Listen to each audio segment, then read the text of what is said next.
Okay, well, good afternoon, everyone, and welcome to Centering Embodied Experiences in Public Humanities Projects, which is part of the Teaching the Publicly Engaged Humanities to Undergraduates Summer Workshop Series. This series is brought to you by HumanitiesX, which is DePaul University's Experiential Humanities Collaborative, and the University of Arizona's Department of Public and Applied Humanities. So we're so glad to have you here today. My name is Lisa Dush, and I'm an associate professor of writing, rhetoric, and discourse at DePaul University here in Chicago.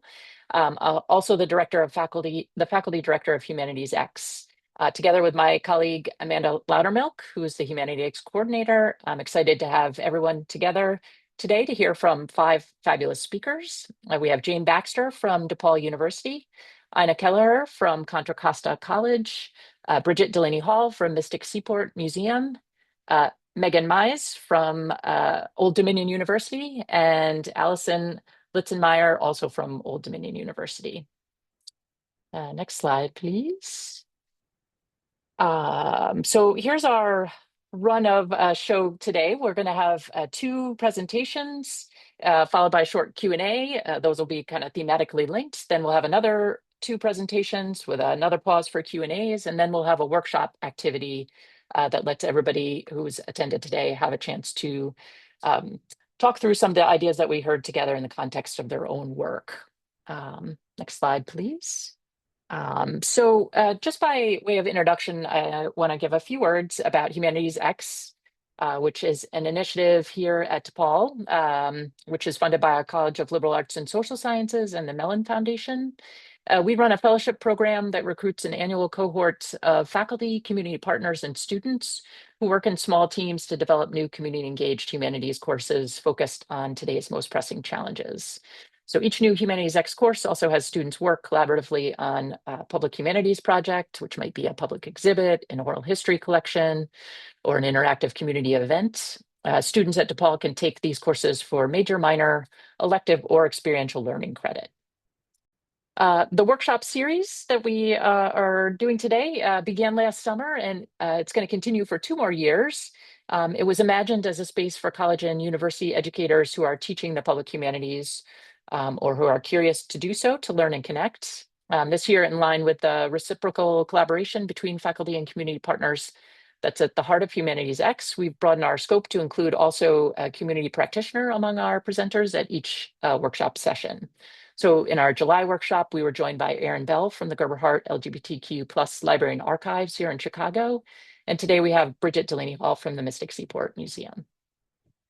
Okay, so again, our format will be 2 speakers followed by a Q&A, and then another 2 speakers followed by a Q&A. We are going to start off with Jane Baxter, who is a professor of anthropology at DePaul University. And she's also the project lead of DePaul's Hidden Narratives at Graceland Cemetery project. So I'm going to pass it over to Jane. Thank you so much, Lisa, and thank you to my fellow presenters and for everyone coming today. So I'm an archaeologist, a historical archaeologist. I do archaeology in the recent past, mostly in the 19th century, but that also extends into the 20th and sometimes even 21st century, and back into the 18th century. And a lot of my work now in research and teaching is focused on cemeteries. And I love teaching in cemeteries because as an archaeologist, it gives me the opportunity to have students engage material culture in ways that don't, involve a full-scale excavation. We can kind of step out into the space and have a material record of the past at our fingertips. I also would say I'm not trying to convert people to cemetery teachers, but more and more people are using cemeteries for experiential learning because there are about 150,000 cemeteries in the United States, which means that almost anywhere you are, you can encounter a cemetery. They're open 7 days a week during daylight hours, so you can bring people as a class. You can send students independently to work in these spaces. And for the most part, they don't have entrance fees. There are a few exceptions, but chances are the cemetery near you does not have one. And it's also a place where you can engage a range of topics. At DePaul and through our Hidden Narratives program, we have projects that engage with women's writers, with families and children, with, I'm trying to think, other aspects of history, public health, art, accessibility issues and creating open air museums that have tactile possibilities, all kinds of ways that people are using cemeteries with their students. So while I'm going to use this as an example, I hope that you'll be able to envision the broader message that I have today about experiential learning and learning in the sensorium, wherever you're thinking about teaching. So we'll go to the next slide. I think if you're here today, it's because you're interested in university teaching. And I think one of the hallmarks of an excellent university educator is someone who thinks of their audience. And so it means we're always curious about who our students are now, recognizing that our student population is transforming constantly over time, and trying to see how we can best meet them where they are, right? To teach the people who are actually in the room with us. And I think we can think about the fact that we are living in a time where people are becoming increasingly estranged from their sensorium. We are delighted to spend all of our time in a digital world, or more and more of our time in a digital world. And our brain is delighted with that kind of stimuli. And as a result, we lose tactile, certain kinds of visual, auditory, all kinds of experiences because our brain is being fed by digital content. And that's true of all of us, not just our students. I think we also have these other things like this generation of students was really impacted by the pandemic, where a lot of things that were supposed to be sensory and in real life and present became virtual experiences. And as a result, they're still struggling with that transition back into real world being, real world socializing, real world experiences. And I also would say that in the US, we can see the impact of a generation that has started in kindergarten and gone all the way through high school in a no child left behind environment, which is a teach to the test environment, which has curtailed certain kinds of experiential learning in K through 12 teaching, and instead focuses on, I need to get the right answer so I can score higher on a test. None of these things really embrace being in the sensorium, being in a sensory world, in a multisensory world. So I would like to suggest that in a space where there is so much experiential learning to be had, like a cemetery, I've realized the very first thing I need to do is teach students how to have an experience again, and to recognize the power of having experiences as a fundamental part of their learning. So that's the premise I'm going to start with for all of us, right? Is that we are dealing with students who are more and more estranged from using their senses to experience the world in meaningful ways. And how can we transform that through education? So what I want to do, the next slide, is share an exercise, and this will be your takeaway today. There's a template exercise I created that you'll be able to use that I take into cemeteries. So I'm going to step back quickly and just say cemeteries were designed to be sensory, exploratory places. I am going to resist with every fiber in my being a brief lecturette on the history of cemeteries because it's my favorite little lecturette to give, and I'm not going to do it. I can do it later in the Q&A if you want to know. But cemeteries were designed to be visited and be places for people to socialize. This image in the middle from Atlas Obscura shows a turn of the 19th century cemetery. There's a horse and carriage. There are people, enjoying the grounds. The idea was you would go to cemeteries. There were even etiquette books where you would get out of the city, where you would experience nature, where you would be in a place that you could contemplate God and existential ideas and socialize with other people as well as commemorate loved ones. And cemeteries really fell out of favor for that. But bringing people back into cemeteries is becoming more and more in vogue. People are using it in very casual ways, like the family sort of picnicking. This is more and more common to go in. The cemetery I partner with in Chicago, Graceland, has a roller derby team that practices on the pavement, which I think is so cool. But you can also see the other images I chose for you are just very contemporary. In the upper left is a bird watching group for blind people in Mount Auburn Cemetery in Cambridge, Massachusetts. And because it's a combination of easily accessible, well-paved paths and an abundance of nature, you can see where they can go in and have a fully sensory experience and learn how to ID birds based on birdsong with a sighted guide. And then the other picture is from the New York Times, where Greenwood Cemetery in New York, another really famous cemetery in the US, is now being used for art performances. And this was a modern dance performance that was designed and performed for several weeks in Greenwood Cemetery. So these are the kind of ways people are using cemeteries. They're designed to be sensory spaces, and bringing students into them really awakens their ability to appreciate a multisensory space. So the exercise I've designed, which is the next slide, it's not a copy of it, but is sort of what I do with them. And and I'll explain, I use it in different ways, but this is an exploration activity. I give students 3 different time intervals, not to a stopwatch, but every 20 to 30 minutes, where they start at the entrance to a cemetery and they then at regular intervals record what it is they're experiencing, right? I invite them. It's fine to touch things in a respectful way. You can, if you want to know what a stone feels like, how cold that marble is, or the bark of the tree, or take your shoes off, you can do all of those things in these spaces, right? The people who put up those monuments were hoping you would do that. That's why they made the monuments, so you could go and learn about them from these spaces. They're interactive spaces. So it has them do a series of descriptive exercises where they're reporting what they're seeing, what they're hearing, all of those kinds of things. Then ask them to tie that to something emotional. Right? What is it you're feeling? How are you feeling? And it's amazing how many students regularly report a feeling of stress reduction as they get into the quiet, as the noise of the city dissolves away. It's really a powerful thing for them to recognize that paying attention is giving them some sort of a way to connect to themselves. When they're done with this sort of 1 hour of intervals of moving through a cemetery space, I ask them some reflective questions.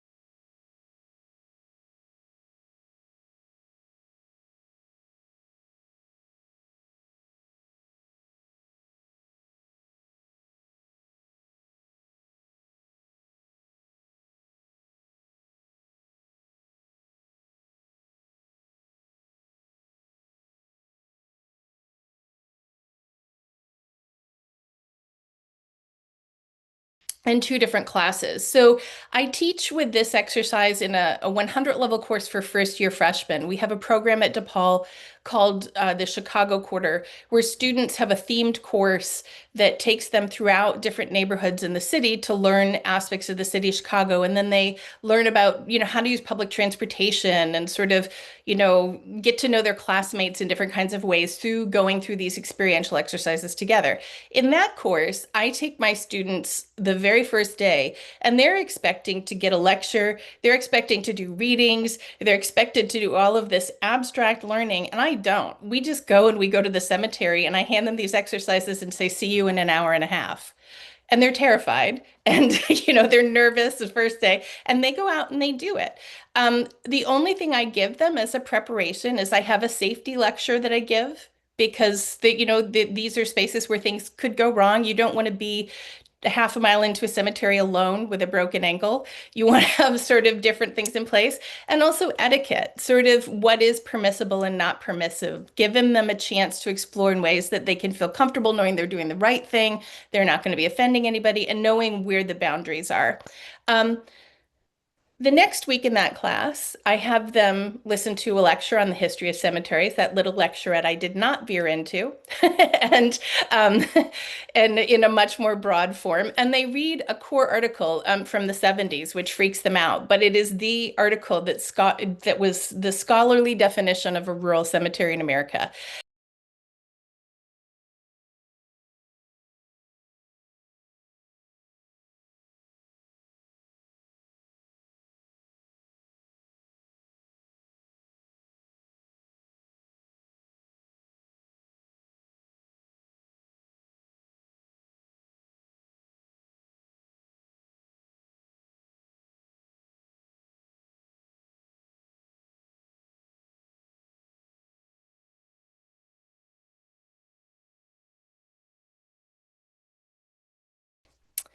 that focus much more on community partnership. We're working with the cemetery to develop some kind of a public-facing project.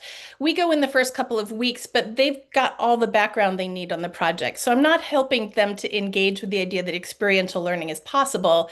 I'm hoping to elicit a sense of broader empathy and an appreciation for the diversity of experiences that people might have when they come into a cemetery. That's my goal.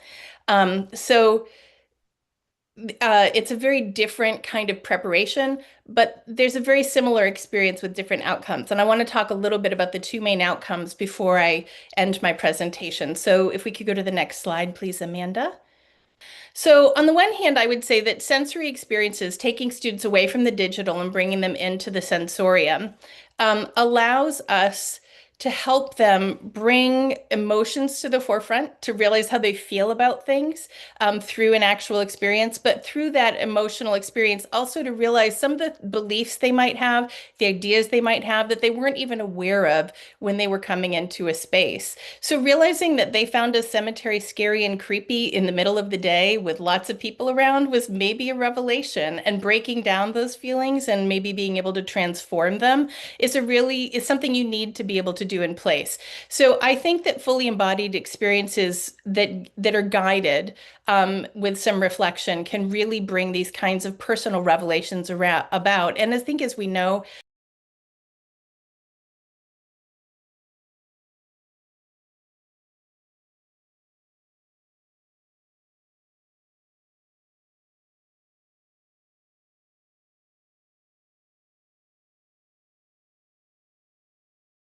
Um, I also think that in the second course, as an example, we don't compare their experience to some book learning. What we do is we use those experiences as a chance to have a discussion, and it makes them realize that cemeteries are emotional spaces, they're evocative spaces, they're tied to very deep senses of belief and meaning. Um, and they begin to realize how individual those are, that people can hold equally strong, meaningful beliefs and have equally meaningful, salient, deeply rooted traditions around a single kind of place, even in a small class of people. So if they're going to have to design some sort of public-facing brochure or web design or whatever it is we're doing in that class, realizing before they even start that project how different their classmates experienced the same place through having this shared reflective experience, and being able to take that and use it as a basis for appreciating diversity, for appreciating the variety of experiences, really makes them much more empathetic, and I think able to visualize how other people may be wanting or needing to use that space that never recurred to them based on their own experience. So it helps them get outside of themselves in ways I don't think we would without this sort of shared experience together. So, and then the final thing I would just say is one of the things I'm spending a lot of time thinking about.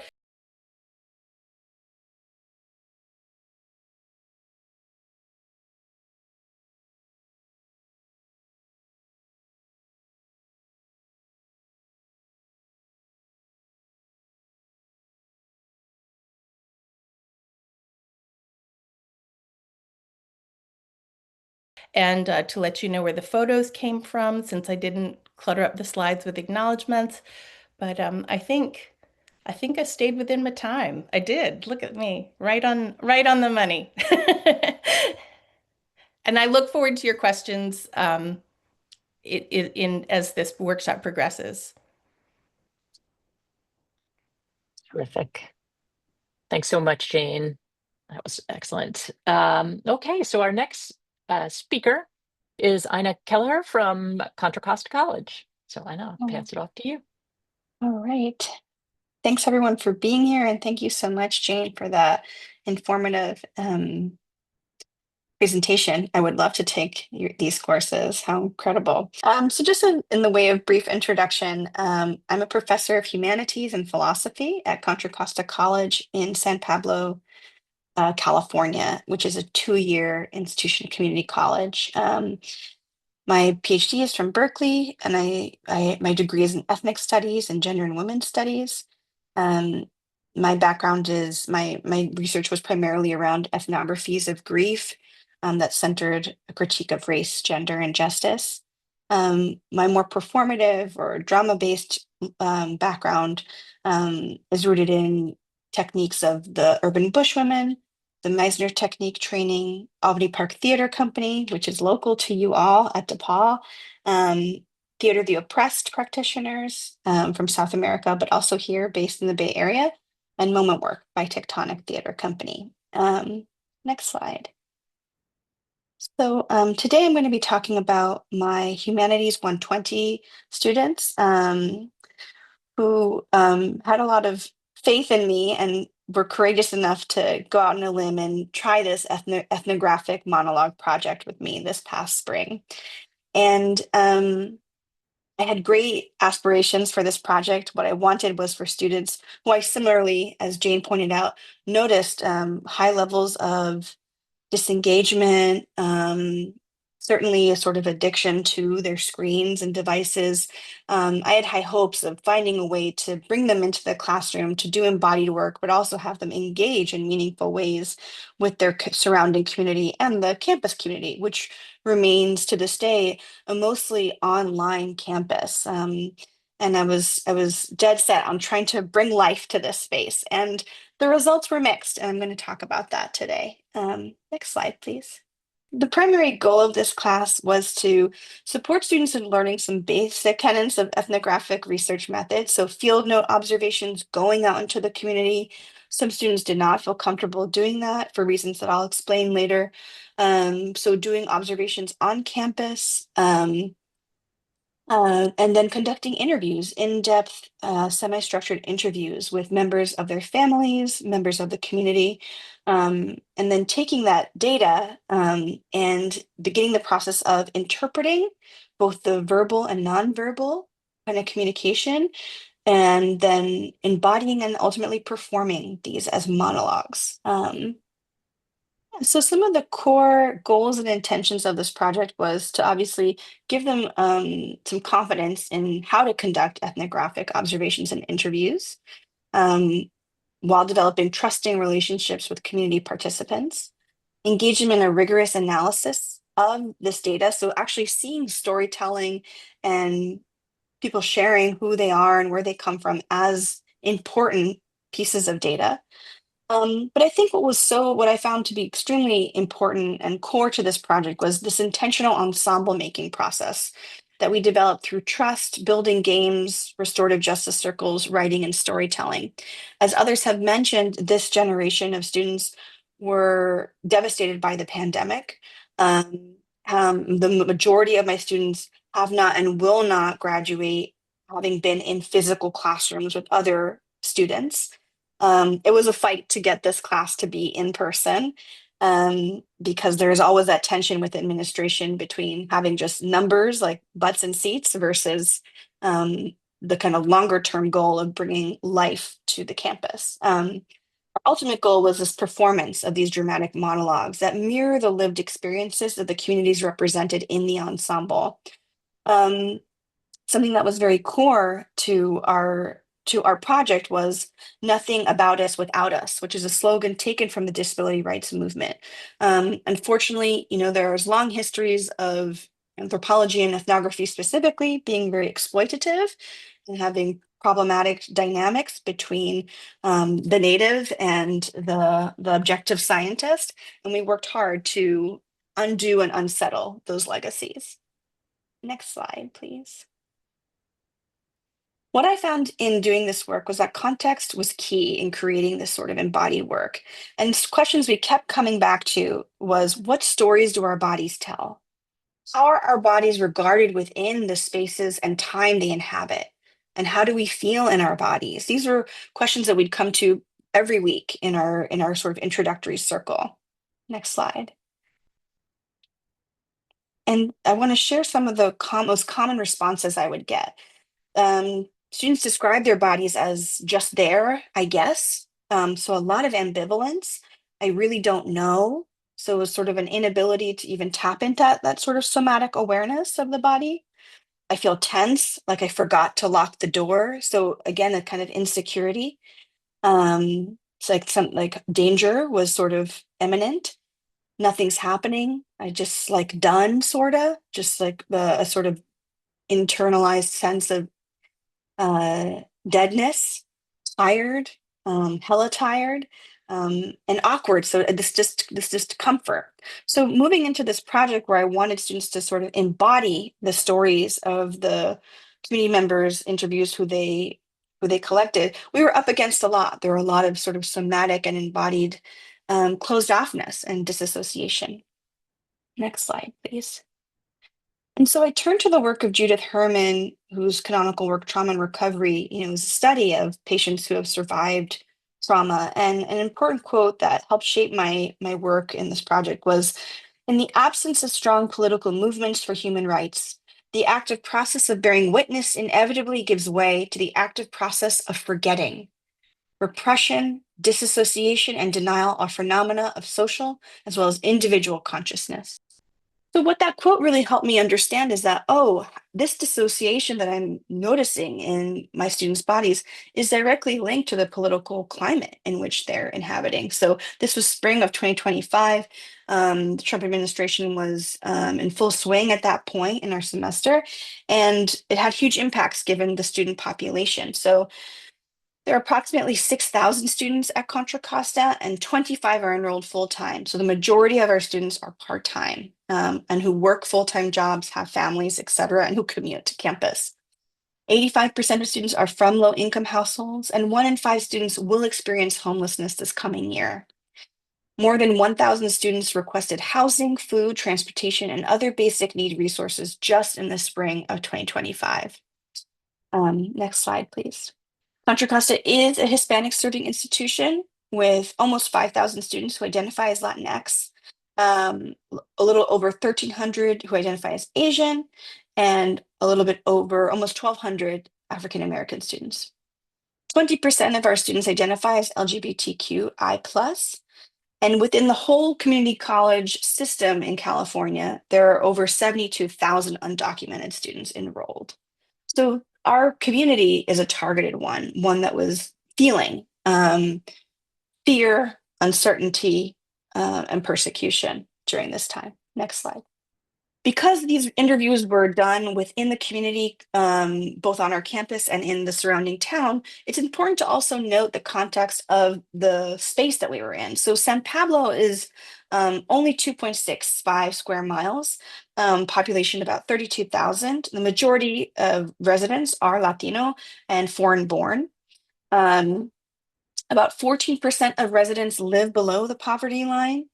In 2024, the county-wide percentage of people experiencing homelessness increased by 20%. Rates of hunger and food scarcity also increased by 74%. We have several food banks on campus, and so you could really feel in a very palpable, sensory way the desperation of this community. Lines and lines would just circle around the campus, families waiting for food. Ironically, there is a newly developed $44 million police training center and department just a few blocks from our campus. Although it's only a town of 2.65 square miles, we have over 300 situational awareness surveillance cameras around the city and 84 automated license plate reader cameras. And these are the forms of surveillance that have been most center to targeting undocumented families and immigrant families that we've seen. Next slide, please.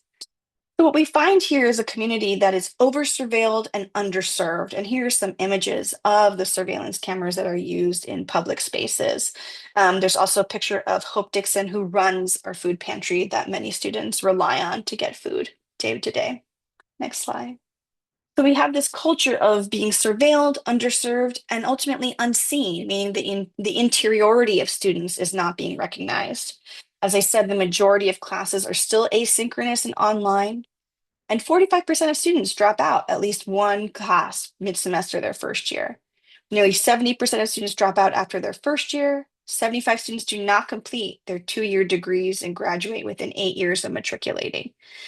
And the majority of students cite financial hardship as the reason they leave school. So all of this was elevated given the culture of fear and persecution that they were experiencing within the present administration. Next slide. Additionally, we were seeing ICE raids and hate crimes rise in the San Francisco Bay Area. Mission Local News reports that U.S. Immigration and Customs Enforcement have arrested at least 50 immigrants in San Francisco, and that number is climbing. Deportation Data Project reported that ICE had arrested some 1,700 people in the San Francisco area of responsibility between January and June of this year. And hate crimes motivated by sexual orientation bias increased by 4.1% since 2022. And there were 86.4% increase in anti-LGBTQI plus bias events since 2024, as documented by the Bay Area Reporter. And students are very aware of this, and they talk about it, constantly. Next slide, please. Here is Annie Shaka, who is the chair of our Communication Studies and Journalism department and who runs our school newspaper. And Annie has also noticed these trends where she says, quote, "I don't think students are okay right now. Broadly speaking, they seem disengaged. Sometimes that manifests in a sort of disappearance, not showing up to class, not turning in work, or doing so very late. But even in person, among those who do not show up, there's often a listlessness that seems out of place on a college campus." So this gives you a sense that this is a very pervasive feeling, and one that really impacted my original intention of doing this embodied and representative piece of dramatic work. Next slide. So I want to actually skip ahead. I'm happy to talk about some best practices and how we actually move from this sort of frozen state of fear to performance, but I want to skip ahead a couple so you can actually watch one of the performances by one of the students. If you could skip ahead, please. Next slide. I want to share Sudha's monologue. So please Hi, my notice name kind is of her body. Ana Ortega. I was born and raised in Jalisco, Mexico. My childhood growing up was very difficult, but I cherished most of it. There were plenty of struggles in my little home. We didn't have money to buy any food, medicine, or clothes. Every day, me and my 5 siblings, Sofia, Concha, Marcelo, Lito, we would walk around with ripped up clothes because we hadn't had money for anything. Especially, we walked around with clothes that we hadn't washed in days. My parents taught me to be grateful for everything and everything we had, even though it wasn't much at all. Us united as a family would help my dad so he can earn a little bit of money to feed us a little bit of frijoles for the whole week. Even though when we would work with him, he wouldn't give us money, and it was a big struggle going with him to work. We would wake up at 6 a.m. to go to the fields. I remember walking 30 minutes in the dark with no flashlight, shoes falling apart, and all the dirt and rocks going to our shoes. Sembrábamos maíz, frijol y calabazas. Even though he never gave us money for working with him, every morning we would wake up at 6 a.m. to go to the fields. We took care of my dad's animals, walking with heavy metal buckets to get water from a different lake since we didn't have any water in our fields. Straight after work, it would be 1 p.m. and we would go straight to school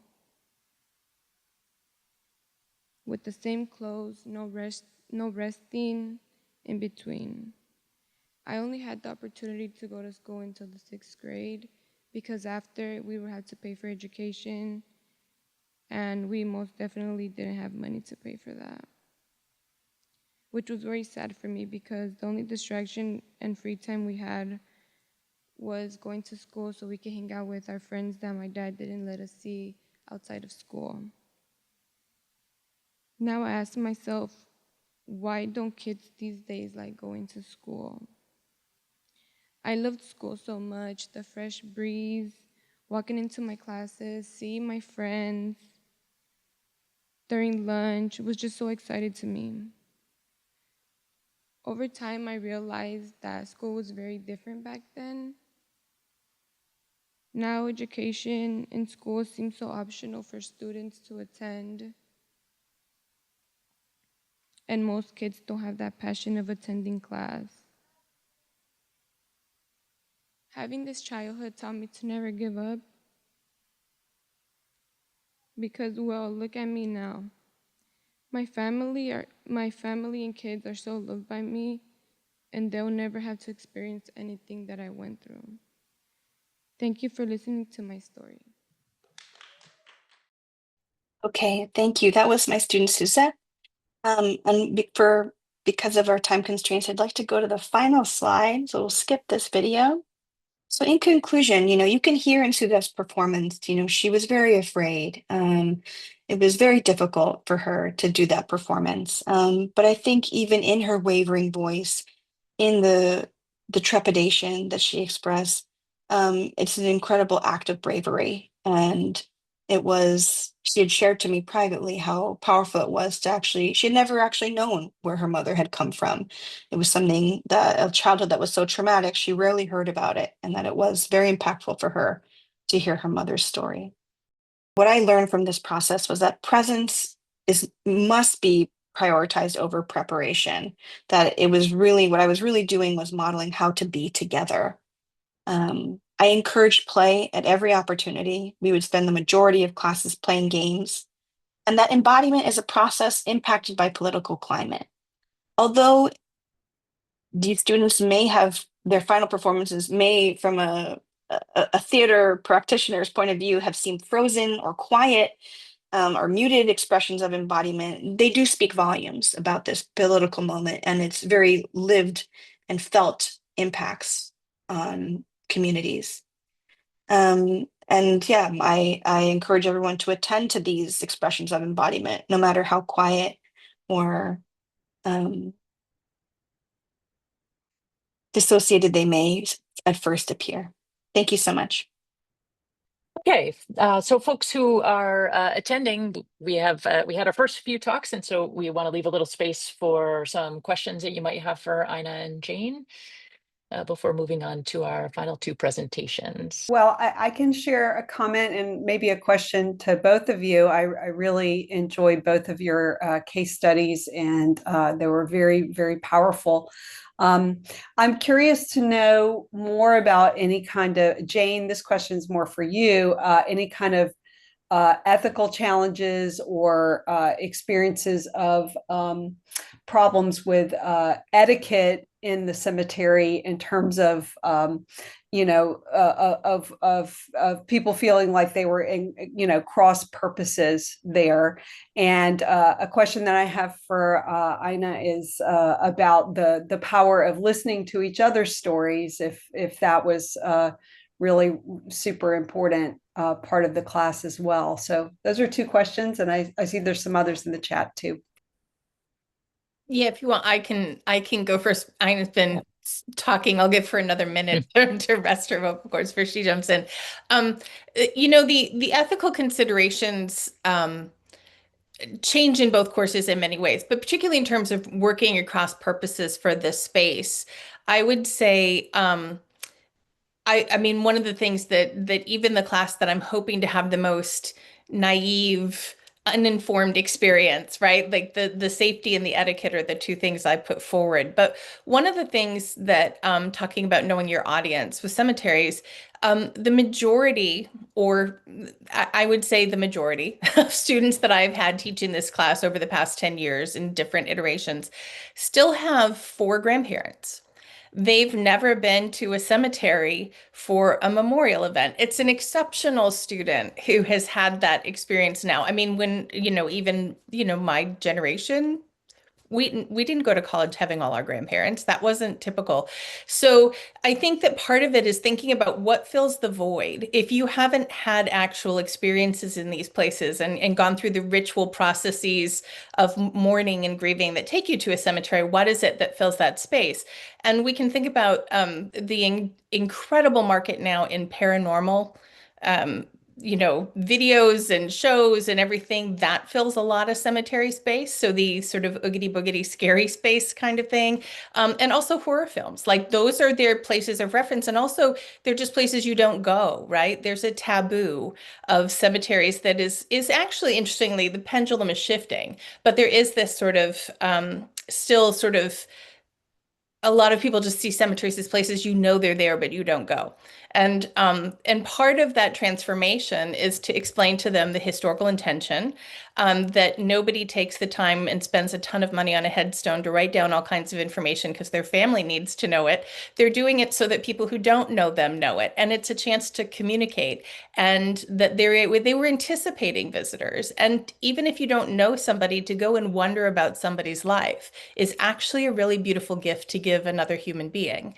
And it's amazing how students respond to that, and saying, and think about, the rules of the cemetery, of course. And then I have an etiquette document and an etiquette lecture on, don't sit on a headstone, don't use it to write on, all those kind of, the things that you would hope they would know, but they might not know. But a lot of it is creating a comfort and letting them realize these spaces, there was this expectation of kind of, asynchronous engagement in a tactile form, not just in a digital one, right? Of spending some time with these people and wondering about their lives. So I found that breaks down a lot of the reluctancy and hesitancy and opens the curiosity up, and also the sense of respect. In the upper level classes where we're preparing public facing, the ethics turn into what stories can you tell about the dead? Nobody buried themselves imagining the internet allowing you to dig up everything that ever happened to them in short time and regurgitate it for the public, right? So what stories do we choose to tell in light of the fact that these people have descendants, and there are audiences to consider? So there's a whole other layer of keeping the dead human in our discussions and conversations, and it really helps. So thanks for the question. Yeah, thank you also for the question, the power of listening to each other's stories. So when we would be rehearsing these monologues in class, students would be invited to sit with their feet planted on the floor, to put their hand on their chest or on their bellies or on their laps. And we would, the first question after would be, where did you feel that story? Where in your body did you experience that? And people would have all kinds of answers. I felt cold, or I felt hot, or my chest started to feel like there were butterflies. So just, not trying to over intellectualize the material, but rather to be like, how did it impact you? How did it land in your body? Um, they also had journals throughout the semester where they would reflect on their peers' work. And this is an excerpt from my student Rosa's journal. This is one of her reflection on one of her peers' final performances. And she wrote, this is a story of someone who's been through more than most people ever see in a lifetime. Franklin was just a kid when it all started, too young to fully understand, but too old to remember, but old enough to remember. One day he was in his hometown in El Salvador, surrounded by family and warmth, and the next he was crossing borders with strangers, trying to hold on to pieces of his old life that were slipping away. People think immigration is just about getting to a new place, but they forget what's left behind. He was put in a detention center for minors. He told me about the cold, not just the temperature, though he says he never felt anything like that night chill, but the kind of cold that gets inside your chest when you miss your mom's voice or your dad's laugh, or even the sound of your own house at night. That kind of cold doesn't go away when the sun comes up. I'm going to skip ahead. But Franklin made it. He made it through that chapter, although it still sits heavy in his heart. And now he's here. He goes to school, he works, he tries to make a life for himself. But even now, years later, he still carries the memories with him. Franklin's story isn't rare, but it's real. And that's why I'm telling it, because behind every immigration debate, there's a person, a name, a child, and stories like Franklin's that deserve to be heard. And so I found that, a lot of the students were able to really profoundly reflect on the importance of these stories within their journals, that perhaps not in the full circle, because it was so personal for so many of them. Many of them shared a lot of these traumas in their journals. It was a very effective space for them to reflect on the importance of these stories. Right, and maybe just one more quick question for Ina about the process of forming a collaborative ensemble with students and getting them to think Yeah. about themselves as any It important. may seem simple, but learning each other's names and pronouns. A lot of time was spent using games. So including both an object, so like a beach ball, that's what I use a lot, a beach ball, and tossing it to someone and saying their name and pronoun and tossing it back. Just you really, names and faces and pronouns became a huge part of it. And we did that every week to the very last week. It may seem so like obvious, right? But I think just hearing someone say your name and saying it properly, the way you like it to be said, was very important.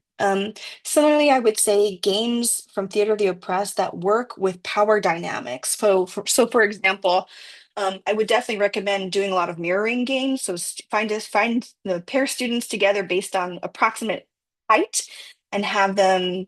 I begin with a simple game where we just say 1, 2, 3, 1, 2, 3, 1, 2, 3, and it makes you stay present. It makes you stay connected to your partner. You have to really listen to them. From there, you graduate to a game where one partner would say, I want it, and the other partner would say, you can't have it. And so having this kind of power dynamic where they get to play with that in a safe way and then switching off is how they become comfortable, kind of being more authentic, challenging sort of the norms, and letting this be a space where, we can bring that kind of taboo into the fore without being so self-conscious. So those are just some ideas, but I'm happy to talk more about other things I do. Terrific. Thank you both. So we'll move on to our next two presenters. So again, we'll have two more presentations and time for Q&A, and then we can, after we finish with the presentation part of the talk, we'll have time for more questions if you have them as well.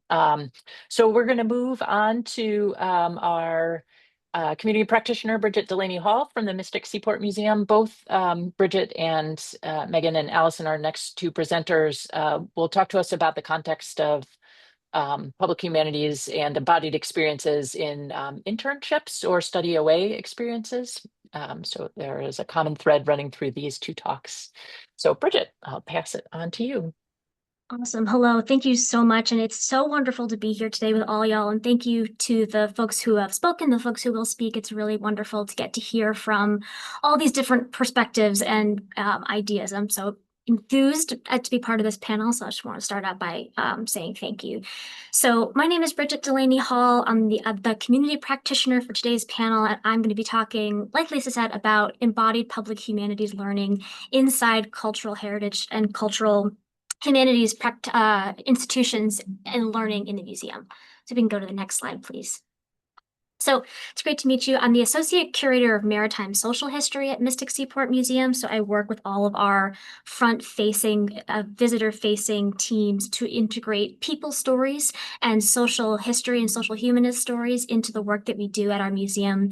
More relevantly for our work together today, I am the manager of academic programs through the Department of Research and Scholarship at the American Institute for Maritime Studies. We're big on acronyms at Mystic Seaport Museum, so we have lots of long names we have short acronyms for. Our department is really intended to be a hub of academic research, exploration, and knowledge creation at the museum, and so we foster that in a variety of different ways, but the part that I work most closely with is with young scholars, young learners, to provide them with residential or place-based experiences of learning and knowledge creation at the museum. So we can go to the next slide. And just to back up a little bit, because I know this is a really incredible nationwide audience. So Mystic Seaport Museum is the nation's leading maritime museum located in Mystic, Connecticut. So we're on the very far southeast side of Connecticut along the Long Island Sound and the Rhode Island border. So it's a small, sort of more tourist-focused community. Our museum is along the banks of the Mystic River. So we are, in a way, a water-facing institution. We are a 19-acre campus.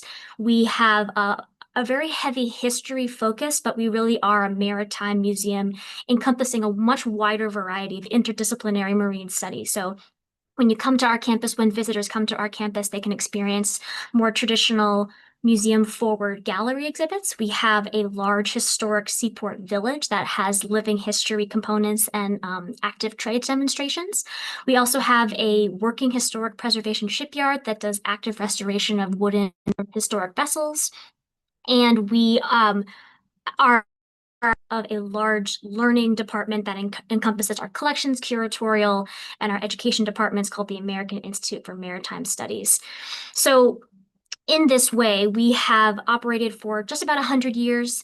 We were founded in 1929, and our work has been to preserve and tell the maritime stories of not only just the New England region that we're in, but also America. And so we can go to the next slide. And throughout this really long history, our mission has fundamentally stayed the same. It's to inspire an enduring connection to the American maritime experience. So I really like our mission because it's so broad. And in that way, it empowers us to focus on a really interdisciplinary and dynamic approach to what the American maritime experience means, what an enduring connection means, and to really sort of take a wide variety of innovative approaches to achieving this mission. So in my work, particularly with students and scholars, we work to inspire an enduring connection to the maritime world by bringing them insight to Mystic through the capacity of residential and place-based internships and fellowships to build their skills, to build their confidence as public humanists using our campus as a learning lab. So we can go to the next slide, please. So I, along with my colleague, Dr. Elisa Engelman, who will co-run our internship, we are building on 40 plus years of residential paid summer-long internships in the public humanities here at Mystic Seaport Museum. So while we are the stewards of the contemporary version, we are building on a very long history of work done here that started in about 1978. There's been a lot of variation in what these programs have looked like historically, but there's been some very core tenets to the program that we've worked very hard to uplift in its contemporary expression that are really grounded in a couple of key tenets. The first being that the internship is intentionally meant to be a broad cast of different sort of experiences and opportunities. Interns are placed with cross-departmental supervisors and mentors to ensure that they're networking across the institution from the very beginning of their time with us. They always work as frontline interpreters, working with our visitors and getting the actual experience of expressing and teaching knowledge to our visitors, and they participate in professional developmental activities of some capacity. So these are really the core tenets that hold the history to the present of the internship. I myself was a Mystic Seaport Museum intern. My colleague Alyssa Engelman was a Mystic Seaport Museum intern. So we really are happy to be able to kind of carry along an experience that was transformative for us in sparking our career and bringing us to where we are today, to being able to sort of continue that for a contemporary legacy of students. So we can go to the next slide, please.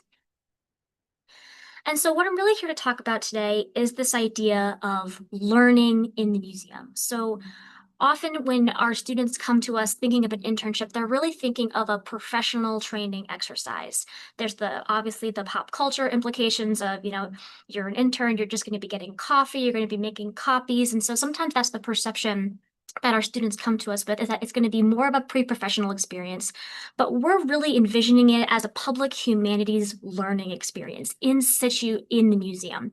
Our goals are really to empower the next generation of public humanities leaders, thinkers, creatives, change makers who can push the boundaries of the work forward and shape the field to be more relevant, ethical, and sustainable.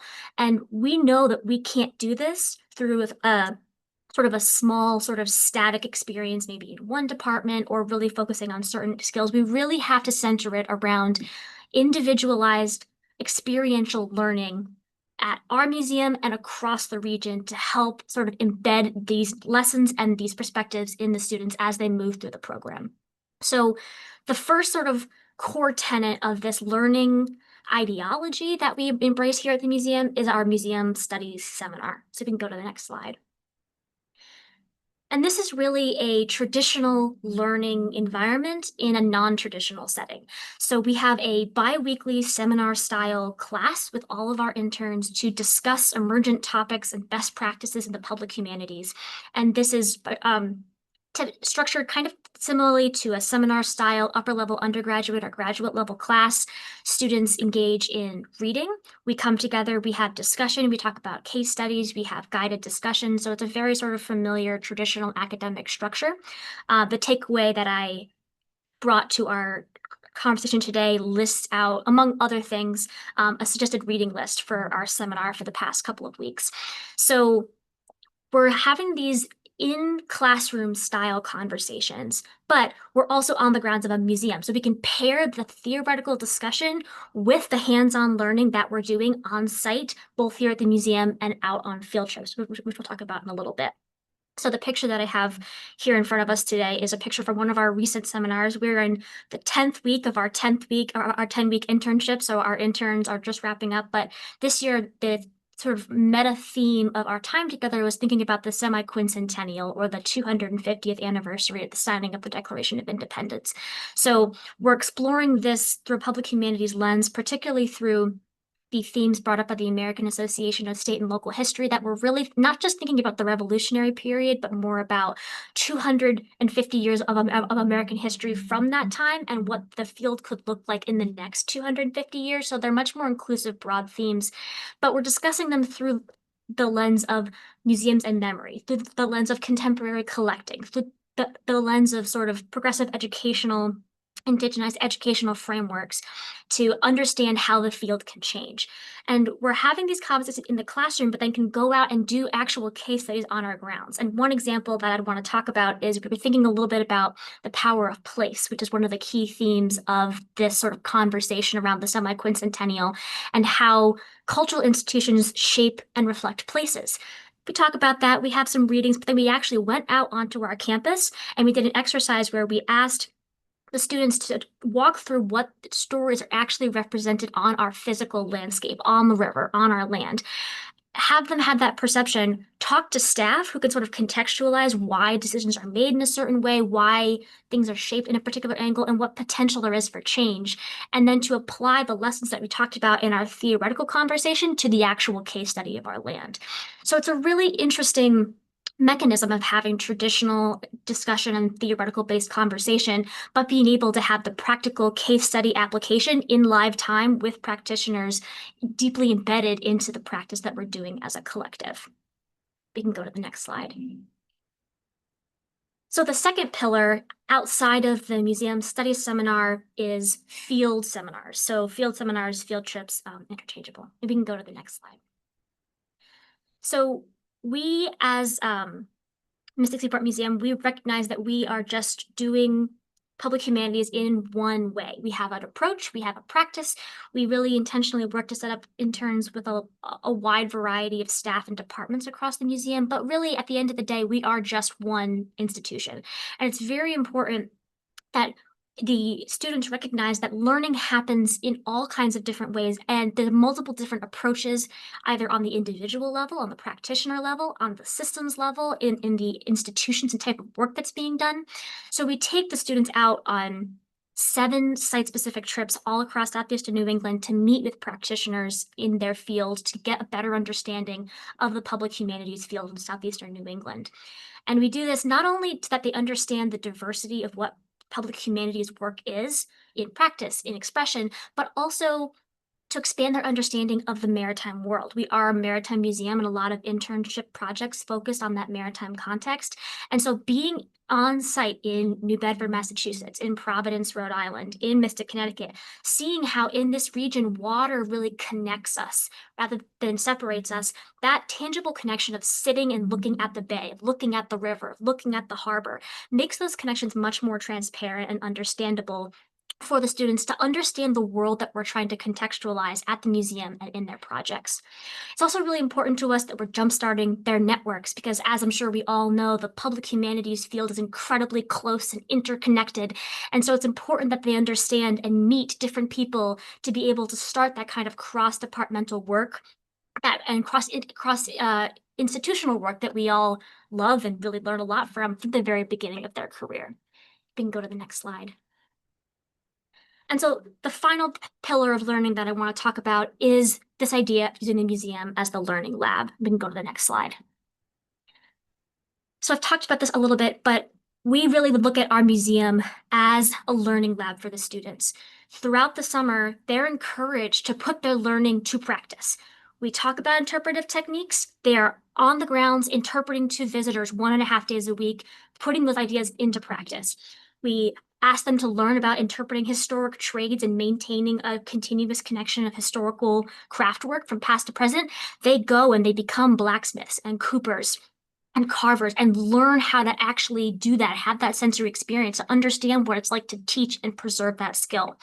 We have them do independent projects and then encourage them to go out and actually try things out. We have panels that get written and installed on the grounds in live time. We have students make mini exhibits. We have them put on programs in front of actual students coming to the museum for educational programs. And in this way, we give them space to test their ideas, get the actual experience of seeing it roll out in real time, in a real setting, come back, talk about it, have that space for metacognition, iterate and make it better. And this is done in a structured setting to really help them develop their practice. Because at the end of the day, we want these students to develop a core practice, a perspective and a mentality of interdisciplinary, public-faced work that will carry them through. It will carry them through. It will also push us. By having their new ideas laid out on our campus, we're pushing us as an institution. We're helping leverage and having a reciprocal leveraging of their knowledge, their enthusiasm, and their critiques and their thoughts, and that pushes us forward. So it's a really beneficial, incredible experience that we think is really benefits us and hopefully them as practitioners. And we can go forward, one more slide. And so we really believe that these opportunities have the power to transform the field by transforming young people into skilled, engaged, and dedicated professionals. Our modalities of learning really enable them to dive into the theory and the practice of humanities work, where they embrace multiple ways of knowing, multiple methods of practice, test them out, figure out what works for them, and propel themselves forward into their future, and hopefully in that same way to push the field itself forward. So like I said, we're in the 10th week of our 10-week internship. It's been a very exciting 10 weeks, and we're looking forward to sort of hearing about this cohort of 6 students who's been living and working on our campus, how they've, experienced that, and maybe hopefully what their learnings are. And I'm hoping that we'll hear some of these things expressed in their actual outcomes for this year as well. But and we can go forward one more slide. The takeaway that I have is an annotated schedule that kind of lists out all of the different things our interns do. It has sample schedules for the field trips that we take, a reading list for the seminars, and it's just hopefully in a way that it might be interesting to anything that you do. But I will do a plug because we have a lot of academics that work with undergraduate students. We have paid residential internships. Please send them our way. We would love to talk to any students or any faculty about working together to sort of have people experience things at the museum. So I put the information for internship, fellowship, and research opportunities below, but please feel free to reach out. Just want to put in a plug for that, but I want to say thank you to everybody on the team and my fellow presenters, and I hope it's a wonderful rest of the day. Thank you. Great. Thanks so much, Bridget. That sounds amazing. Yeah, and Bridget mentioned takeaways. I don't think I framed this at the start of the talk, but we have some, we've asked each of the presenters to leave some takeaways for attendees at the workshop. So these are assignments, worksheets, whatever they thought might help you all to move some of their ideas into your context. So we'll send those out after the presentations sometime in the next week or so. All right, so our final speakers today are also talking about public and embodied humanities in the public humanities context in similar to an internship experience, but different. So our speakers are Dr. Megan Mize, who is the Director of ePortfolios and Digital Initiatives at Old Dominion University, and her colleague Allison Litzenmeyer, who is a master lecturer at Old Dominion University and the Director of Faculty Development for the Monarch Humanities Internship Academy. So Allison and Megan, Thank take it away. you. Thank you. Great job, everyone, so far. We're the last but not least type of thing, and so we'll try to keep the energy up and keep us going before we get into the next section of the presentations or to the activities today. But welcome. We wanted to talk about our experience with Study Away in Seattle. And a real quick special shout out to one of my best friends is watching. So hi, Stacy. And also Michael Dean, who runs our Office of Study Abroad, is here from ODU. So this class wouldn't be possible without the support of Michael Dean and his office. So we need to make sure y'all see it. So yes, Megan and I wanted to talk to you today about how we took high impact practices and embodied humanistic research and put it into a class where students from Old Dominion University, which is in Norfolk, Virginia, came out to Seattle, Washington for a study abroad or study away class. Not every student can afford study abroad. Not every student is ready to go overseas or to another country. And there are barriers that we can think of just like a passport. So I actually live and work from Seattle. And I said, hey, I miss my students. Bring them to me. And so Megan flew across with them, and we want to share about what we did to take them through the city and explore specifically organizational communication within an LGBTQ queer studies framework to really have them start to envision what different career paths might look like, what type of spaces might be different from where they were from, etc. So yeah, even going through TSA can be a big experience. So on to the next slide. This is just another great pictures, just Megan and myself, but in case you need our emails, we'll drop them into the chat, but let's get down right into the business. Megan, over to you. Hi, everybody, and I want to echo what everyone has said before. This is such a great presentation. I'm glad to be a part of it alongside Allison. And as you can see on this slide, since this was a study away course, which is an experience which explicitly calls attention to space, we encouraged our students to notice how their interactions with the city shaped what they saw, felt, and created. So Seattle wasn't just a backdrop they were moving through, it was something that affected them, and it was something to read every day and to respond to, both in terms of body, voice, and digital devices, which we'll talk more about in terms of how we design that into an assignment. Allison, I think it's yours. Yes, thank you. So on to the next slide, please. We're breaking all the rules from a communication background, but we want to make sure you have some ideas here. Course goals are outlined on the left, learning objectives on the right. So if you are coming into this as an academic or in that space, maybe learning objectives are more impactful to you. And for me, and just generally, I think students really come to this.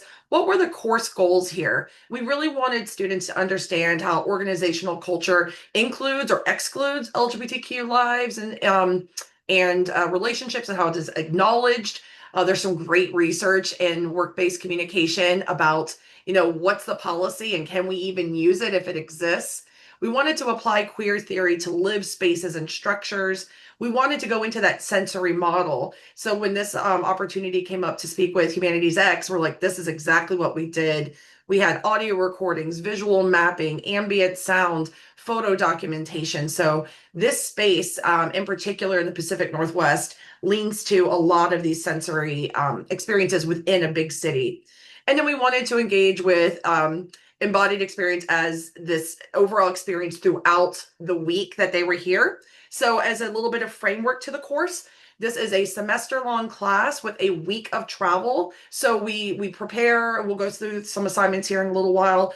They are linked on the takeaway for those that are interested, but we prepare them over the time with some research about organizational communication. We lean into the humanities, and then we start to prepare for what does traveling to a city like Seattle look like? What is that experience going to be? And then they're here in Seattle for their spring break week. So from Sunday until the following Saturday, they come in, and every day we're on the ground all day.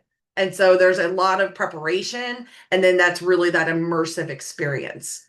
As far as the learning objectives go, one of the things I wanted to highlight here is that you can see that kind of connection to the organizational comm, which is my background, and it kind of broadening that out into demonstrating their course knowledge, but in a creative final project that becomes a communal e-portfolio. And that was one of the links we shared above. So you're very welcome to be poking through that just to see, and we'll share a little bit more in just a second. Okay, assignments. All right, so this keeps it real easy. The Canvas introduction, you have to have it.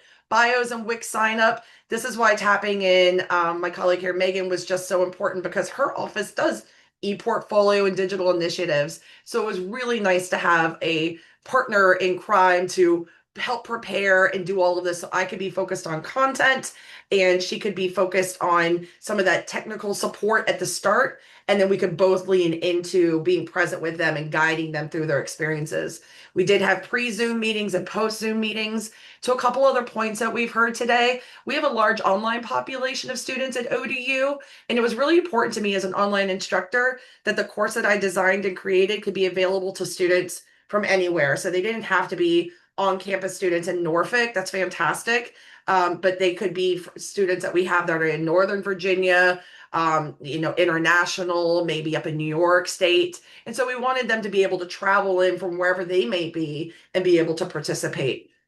For the ePortfolio project, I love a scaffolded approach. And so we had a pre-travel assignment. So we start to introduce the kind of concepts that we're looking and analyzing. We're looking at brands. We're looking at representations of small organizations versus large organizations. How do they support or not the LGBTQ community? How do they amplify or not the kind of needs and challenges that that community might be facing?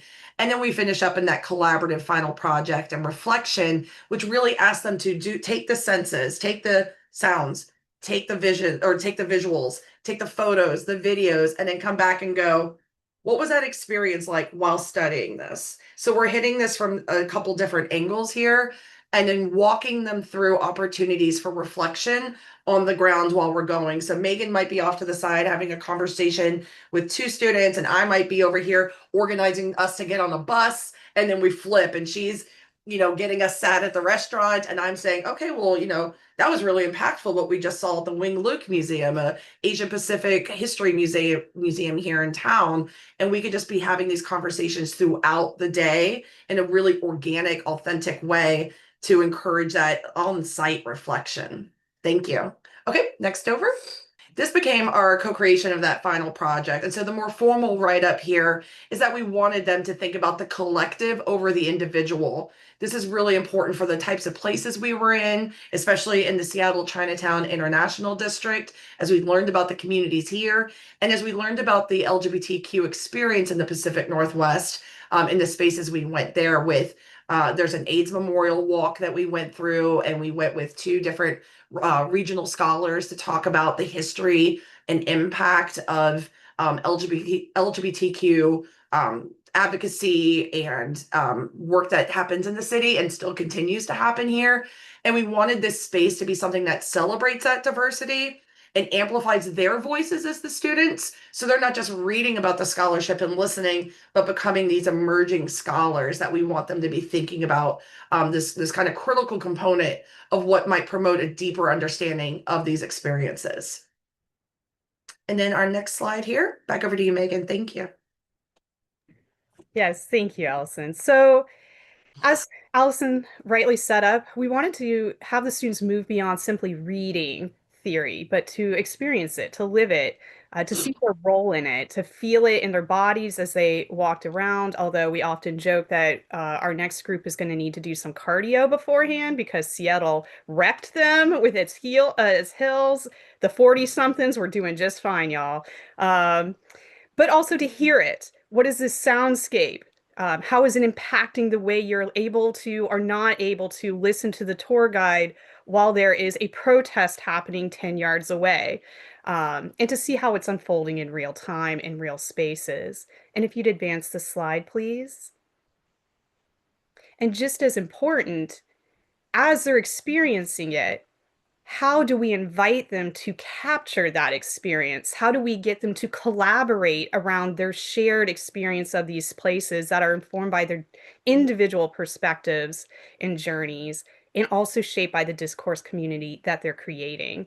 And then, of course, to reflect on what all this means. It's more than a field trip. It is a learning opportunity. And then how do we help them think about how to articulate the meaning of this to somebody else who did not participate in this exercise? And so we came up with some really key design choices, assignments, and activities, which Allison has foregrounded, but we thought it's an LGBTQ course. It makes a ton of sense for us to draw on queer writing theories and shift it from a very individualized narrative of learning and reflection because you are moving through communal spaces. And so we designed a communal, collaborative, multimodal e-portfolio. So it's not just a single student's personal archive of their trip to Seattle, it is a group archive of reflections, preflections, in process considerations. And we see these students building knowledge and identity together and also individually on the different pages throughout the portfolio. And so we see them take some authorship over the class. They started directing us towards where they wanted to go and how they wanted to spend their time. And you can see that unfolding within the reflections too. So we have collective authorship both of the portfolio and the course experience. And one thing that we really intentionally designed was this, again, multimodal approach. We would prompt them throughout the trip to do things such as capture audio. One of my favorite moments was when a student pushed us away because we were all talking too much and she was trying to get the sound of public transit because she was so impressed. So soundscapes, photographs, mapping, video, and also training them to learn how to ask people for permission, things of that nature when you're recording them in public spaces. So high impact practices, as we often use the AAC&U framework with 8 key elements. I won't read this slide to you, but we designed the portfolio with all of these aspects in mind, i.e. we had very clear high expectations that we set from the beginning of the course. We ensured that they were doing longitudinal work on it. There's time and effort. It was not a thing they tacked on at the end, but they were prepped before they left for the trip. They were prompted during the trip, and they were prompted again post the trip completion. We also made sure there was substantive interaction. These students did podcasts with each other prior to the event. Allison and I did a post-travel podcast so the students could see us too, debriefing and thinking about A, the design, and B, our experiences. Naturally, the class really lends itself to a conversation about diversity, who gets to speak, what spaces are being eradicated that they couldn't archive because they no longer exist, so forth. And then obviously feedback, reflection, connecting theory to work as they moved around things like Microsoft and King 5, which is a local news station. And finally, the portfolio itself being a public demonstration of the knowledge that they gained. All right, if you will skip the next slide, I think, just for time. So just to go through and finish up with some program highlights and some lesson learned. Here, our group is pictured with Julia Wolf, the executive director of King 5 News here in Seattle. And the students, there were a couple journalism students in the room, so they were very excited about this. And you might think, oh, wow, how cool is this? And it's, yes, Allison, I used everyone I knew. All of my smart friends, I said, can I bring my students to Microsoft? And they said, absolutely. So working those connections was a key component to the success. We went to Microsoft, we did King 5, we did a tour. So we did a lot of a Pike Place tour. We did all of the classics and we brought them into these organizational spaces that could let them see themselves in those spaces while they were capturing sounds, imagery, and reflections as they went. We really wanted to encourage cohort bonding. This happened quickly, even with an asynchronous class, which was really important to me to model how that might look. This was the second offering of this program, and the third will be coming up in 2026. And so we've been working on those pre-travel opportunities to work together and get to know each other. They brought along a mascot from Old Dominion. We have our mascot's Big Blue. It's a lion. And so they brought a little mini lion and we took pictures with that across. And that way we could tag social media and tag the folks that helped sponsor the trip. And then we focus in on that critical cultural inquiry as students start to see the difference of the East Coast and West Coast, Norfolk and Seattle, and other cities like Washington, D.C. versus a larger space in Seattle. And then, of course, student agency. As the days went on, they were deciding where to go. And it was really important to us to see their confidence being built in travel. So learning and being nervous about going through TSA for the first time to taking the bus on their own by Thursday and saying, yeah, I'll see you later. There's a bookstore I want to go check out. That was what was really impactful to us as educators. And going into the next slide, we'll look at some lessons learned.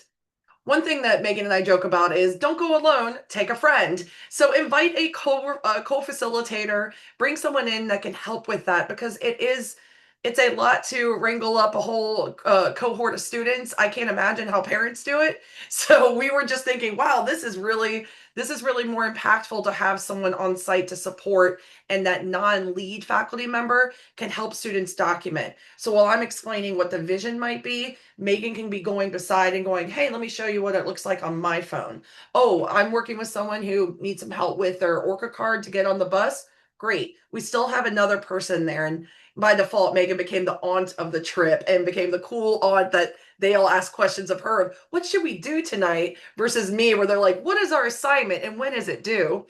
And so we talked about building play. So I'm so excited that we've heard that from other presenters today. We used our mascot, creative prompts. We looked at multimodal assignments to get them thinking outside the box of traditional papers. We asked them to think about what questions, and we prepared each of our visits with questions ahead of time that someone was responsible for asking those when we were on site. So they were taking ownership of their learning in that space too. And then each student picked a different space to highlight at the end that you see on our blog. And then we talked about logistical glitches. Part of this is learning about traveling in real time, how to manage, how to work together, how to communicate needs.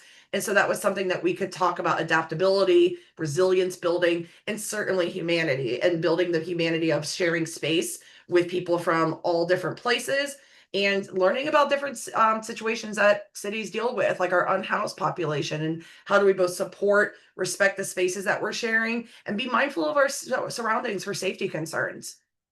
And treating the city as a text. We wanted them to really think critically about everything while they were taking in the awe and the wonder of a new place. We wanted them to step back and go, okay, how does this work? How do I fit in here? And so to do that, I think it might be really impactful to hear it from them. So if we go on to the next slide, for the sake of time, we'll go one more. And let's hear from them. So for the first time, I felt like I belonged within a space. Norfolk, Virginia is in the South, and while a great city, I grew up there, so I'm biased. That's my take. This is still in the South, and it can be a hard place for LGBTQ students to feel fully seen and sometimes fully supported. And so it was really impactful to hear that students felt really comfortable in a space that might visibly be more queer.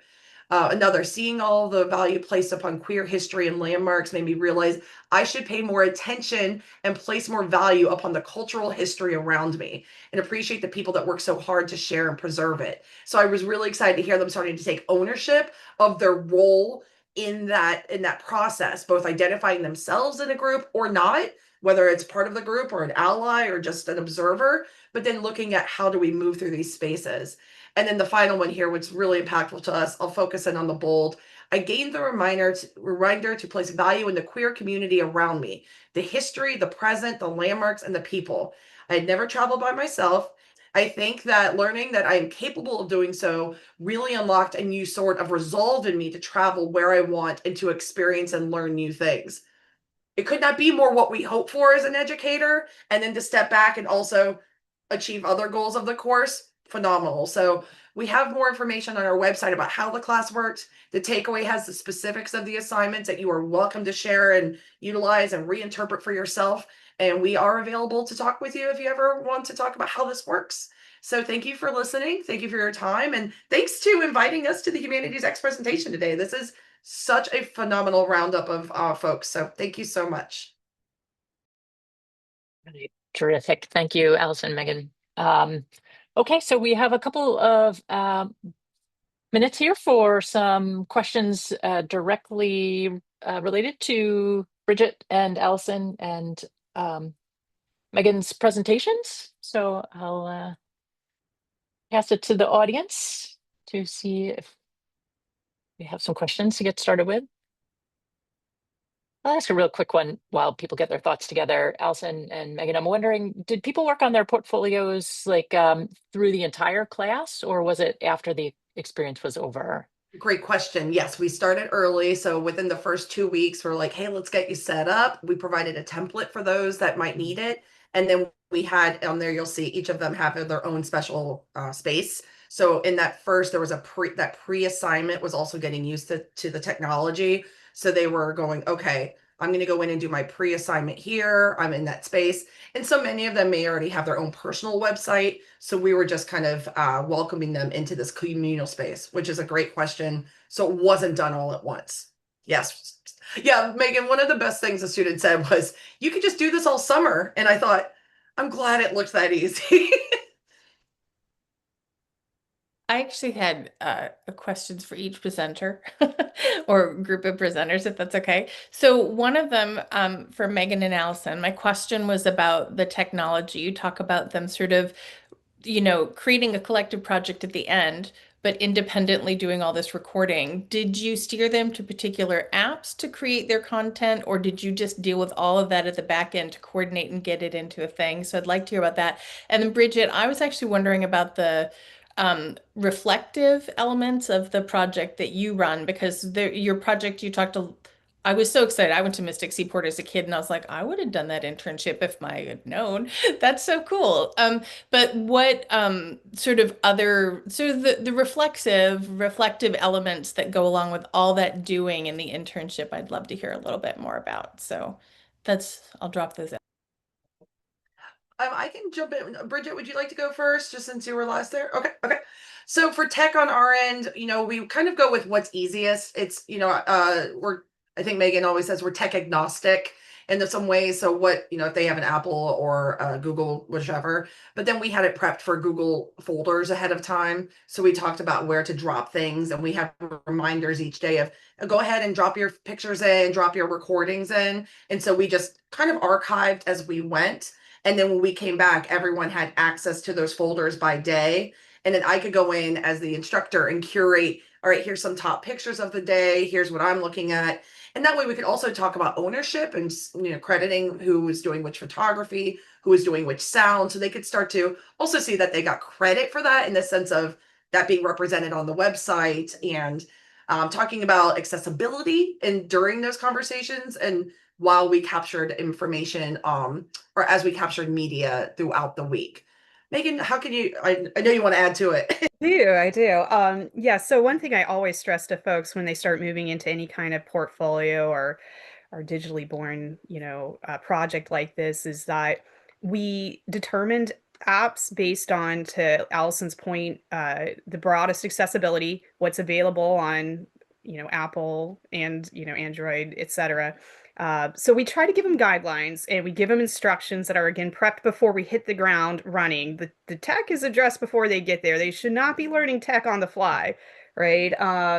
And so we kept it very low level, low push in terms of technology. If a student felt very comfortable with something other than what we recommended, like a podcast, they had a different app that they'd prefer, certainly we invite them to go their own way, rather like Fleetwood Mac. But it's that level of agency and adaptability. That's an educated choice. But again, we always tell folks, really keep it 2 to 3 tools at a time, because you'll go mad trying to help students with all the technology, and it takes you right off the point, which is the content. So I'll give you a really clean example. Is we actually showed them how to work with Google Maps before we went, because in real time, they were going to be mapping at the end of each day where they had been, and uploading images from that space, and writing kind of a little blurb about the space they had just visited. So. And to build off of that, Megan, some folks go, oh, on the fly, but also talking about the safety of posting after, and not identifying that we're not in that space to get, once you've moved out of a space safely, and the reasons that you might need to do that while you're traveling, either with a group or independently. Yeah, and I'm happy to speak a little bit on the reflection. So we try to approach it in a couple of different ways. We have a structured reflecting assignment process. So we start at the beginning of the summer with a set of questions about learning and independent goals and thoughts about their work in their field. And then we return to those 2 other times, one in the center of the internship and then one at the end. So we're really sort of similar to how Allison and Megan were talking about returning to it early and often, helping them to be thinking about that sort of metacognitive parts of the work throughout the summer has been really helpful to really thinking about it as a learning experience. But we also have opportunities for individual reflection. We do one-on-one meetings with each of the students, myself and my co-director, Lisa Engelman, which is a chance for us to sort of think one-on-one, but then also in group settings, we have more sort of summative, reflective conversations about, in large part, about our travels, which tend to be these sort of long, all-day visits that we want some time and space to reflect on. And so every trip we do at least one activity through the Beverly Sorrell Judging Excellence in Museum Exhibitions framework, which is a sort of a established framework of assessing visitor experience in museums. So we use that framework as a standardized guiding tool to think a little bit in a more museum-y context, but then again about the author and voice perspectives, embodied experience of being in all of those spaces as a way to kind of think about them individually and then as a whole overall with our learning. So we try to do it in a couple of different ways, but I think repetition and multiple ways of accessing the students really helps them to think about it in a lot of different ways.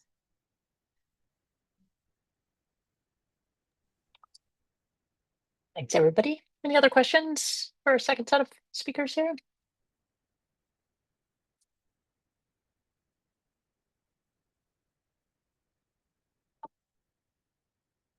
Yeah, so why don't we'll have a little space if you're still getting your thoughts together to ask questions in the workshop-y part of our event today. So thank you, everybody. So we got lots of great ideas. I think, so one of the goals of these workshops is really to bring presenters who are from different institutions and everyone who is in the audience as well together to think in a focused way about their own work through what they learned from our presenters.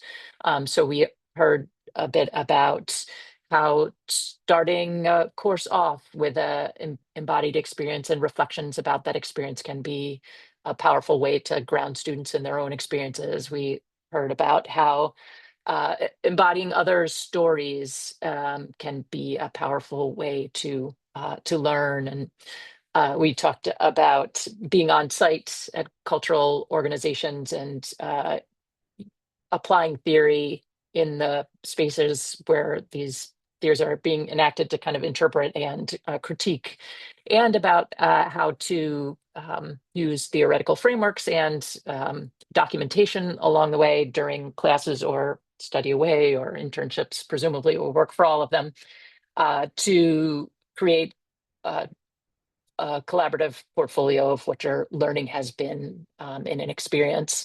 And so I want to give everybody a few minutes just to turn off their cameras and stand up and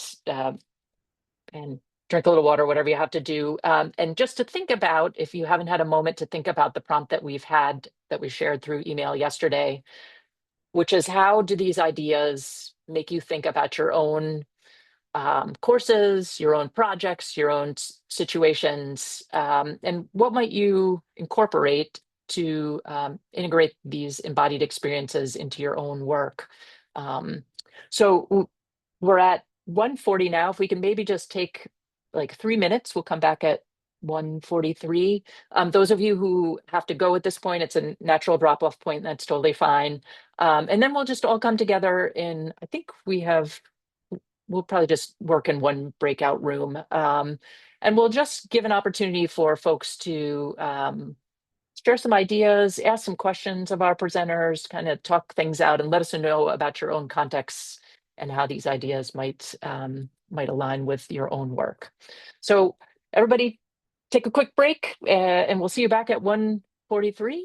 And if you have to leave at this point, thank you for joining us today.